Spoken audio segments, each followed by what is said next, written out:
ছোট বউয়ের বাসায় আসায় ক্ষুব্ধ হয় বড় বউ। 200 দিনের মাঝে শুরু হয় ঝগড়া গন্ডগোল। এর মাঝে পড়েই মৃত্যু হয় স্বামীর। ঘটনাটি ঘটেছে ঝিনাইদহ শহরের কলাবাগান 4 রাস্তা মোড় এলাকায়। স্থানীয়রা জানায়, ইসলামী বিশ্ববিদ্যালয়ের ব্যবস্থাপনা বিভাগের শাখা কর্মকর্তা আব্দুল জব্বার বড় স্ত্রী মিষ্টি খাতুনকে নিয়ে শহরের আরাবপুরে বসবাস করতেন। করোনাকালীন সময়ে সাথী নামের এক স্কুল শিক্ষককে বিয়ে করেন তিনি। শহরের কলাবাগান এলাকার একটি ভাড়া বাসায় থাকেন সাথী।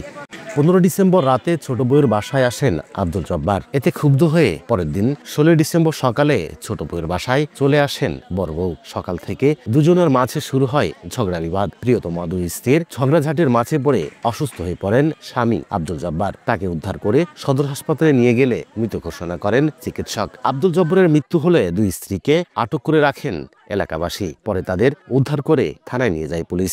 আঘাতজনিত কারণ নাকি স্ট্রোকে মৃত্যু, তার সঠিক তদন্তের দাবি স্বজনদের। মৃত্যুর সঠিক কারণ নির্ণয় করে সে যদি আঘাতজনিত কারণে মারা যায়, তাহলে যারা এই ঘটনার সঙ্গে জড়িত তাদের আইনের আওতায় নিয়ে এসে সুষ্ঠু বিচার হোক। ময়নাতদন্তের পর ব্যবস্থা জানালো পুলিশ। মৃত আব্দুল জব্বার তার দ্বিতীয় বোনই এখানে ভাড়ায় থাকতো।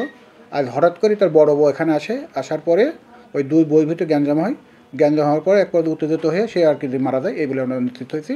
পরে যেহেতু আমাদের সন্দেহ হয়েছে, তারপরে এটা লাস্টটা আমরা পোস্টমর্টম করে কর্তৃপক্ষ তার গার্জেনকে আমরা হস্তান্তর করবো।